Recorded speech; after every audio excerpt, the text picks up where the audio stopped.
Tested. Hey guys, it's Will from Tested. Norm from Tested. Apps of the week, it's Monday or Friday or whatever day it is. 201156 apps, go! Okay, so this is Dungeon Defenders. It's made by Trendy Games. We saw this at CES. The Consumer Electronics Show. But it's actually been out for a while. It's like a small team, and they made this game to basically be like a Dota or tower defense game. My Eternia Crystal, it is under attack. Oh, you must defend it. I'm going as fast And as also, I can. it is in a dungeon. This is actually a cross-platform game, but not, I don't think for the iPhone version. I think the Android and PlayStation 3 versions use GameSpy. Die. And the iPhone version, you can play with other people on iPhones or iPads. So how do you play? Basically, it is like Dota. So you have a hero that you carry, you drive around. At the beginning of each wave, there's a setup phase, so you can take credits you've earned, mana, and all that kind of stuff, and build defenses, towers, stuff like that. And then you start the wave, and when you start the wave, then you have to defend your stuff against the wave. Very straightforward, pretty fun. I played a little bit on the iPad last night. It's it's a little bit more involved than most phone games are, which is both kind of a good thing and a bad thing, I think. Looks like there are a lot of attributes and weapons and spells and abilities. I do like that you have that virtual joystick on the Android version that I was trying out on the tablet at CES. There was no virtual joystick. I actually had to tap in the direction of the on the screen to make the character move. But I like the virtual joystick for this. Yeah, the virtual joystick's pretty good. Honestly, this game works better on the iPad than on the iPhone. I played quite a bit on the iPad last night, and it was a much right better now experience. You're 30% HUD at least. It is. There's a lot of shit going on the screen for an iPhone game. But it's universal, so it's like $2.99 and you get both versions. Dungeon Defenders, I'd say check it out. For $3, it seems like it's a worthwhile diversion. Okay, so this is Rdio. Rdio, that sounds like Web 2.0 spelling for radio. Yeah, they omitted a vowel, which is always the tip-off. Rdio is basically a music rental service. So it's the kind of thing you pay $5 or $10 a month for, depending on which features you want. And then, of course, you can access whatever songs you want that they have on their service. And it's not a massive collection, but it's been pretty big so far. You can listen to whatever you want, as much as you want, for that flat fee every month. So it's much like a Zune Pass, but it actually works on the iPhone. Works on the iPhone, works on Android, works on a bunch of other services. So why would I want to pay $10 as opposed to $5? Well, what you get for $10 is the ability to bring songs down into your collection and sync them mobily, so they'll work even when your phone's offline. So if you don't have good 3G service where you're driving, or you don't have a big data plan, then you can use this to actually download the songs you listen to the most when you're out and about directly to the device. It'll play them off of the phone.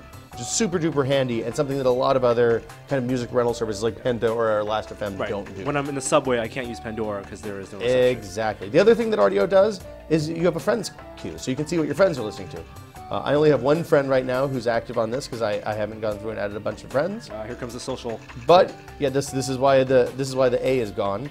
I can see that my friend Brian likes the Black Keys, and I like the Black Keys too, so that's probably one of the reasons we're friends. Now, I always want a service, I don't want it to curate as much. I like Pandora because it's pretty hands-off. I click a channel and it automatically plays, ad infinitum. But if I wanted it to download, pay $10 a month, will it automatically download like playlists and generate a playlist for me, or does it actually pick the songs? It has recommended players. It doesn't have any kind of genius functionality or anything like that. So in that regard, no, you can't actually do what you just said.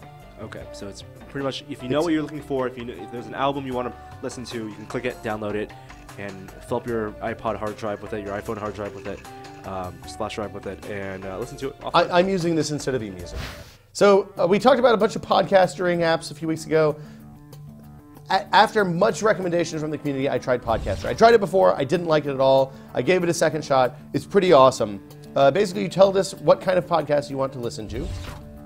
Gaming. StarCraft. Yes, so StarCraft. I am subscribed to the Giant Bombcast. It then will come down and say, oh, okay, I should download the latest versions of the Giant Bombcast, and then they're available to listen to even when the iPod is offline. Very good utility. It's cost a few bucks. Highly recommended. I like it a lot. And it'll auto-download if you It auto-downloads.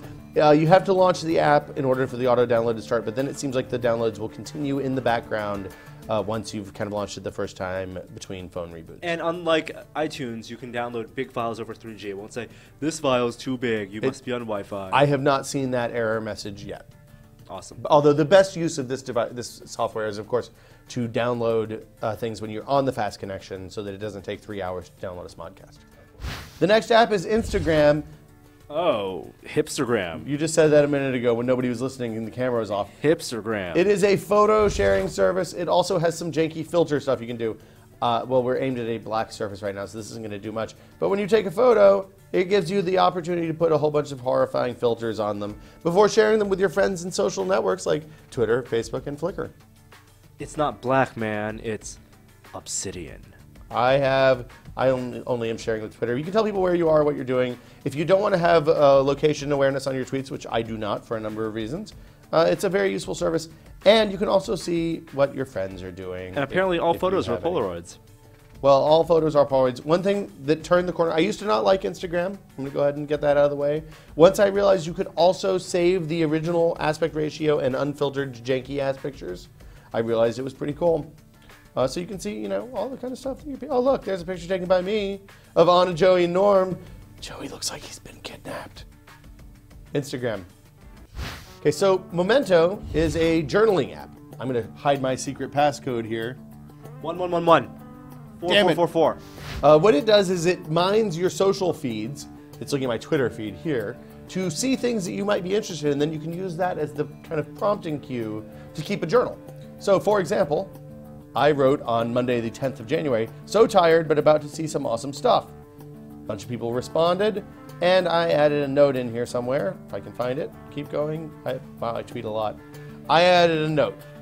It's really straightforward. It's kind of neat. If you're into journaling, that's good. I'm not really a journaling kind of guy. I don't even know what journaling is. I think it's like blogging, but privately. Okay. So, you know, for example, after having a tweet that said, hey, I'm really, really very tired at 2:28 a.m. on Saturday or Thursday, I made a note in my Momento journal that said, hey, Thursday was a really good day. I worked like 20 hours, but, you know, hey. So basically, it's taking all your tweets that you do on the spot and Yes. actually organizing them in some way so you can make use of them later on. Exactly. And I think it'll sync to Facebook and Twitter. It also looks at your Flickr stuff, so it'll pull photos that you post and stuff like that in. It's a pretty cool service. It's not groundbreaking. It's like $3. It's worth checking out if you're into journaling. Apps of the week, the first one of the year. Holy bananas. Yes, those are 5 great apps. But wait, there's more. What? I think we have to go outside for this. Outside. Outside now.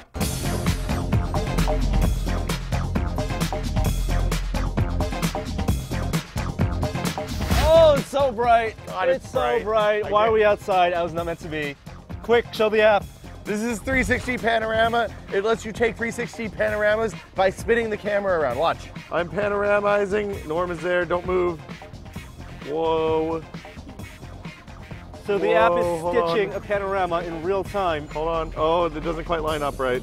I should have done this. As Will turns the camera I'm getting around. really tangled up in microphones. And so, as opposed to taking Okay, doing the top now. 20 photos in a stream of photos fucked this up really auto-stitch. bad, but if you do it slow and not on camera, it's pretty awesome.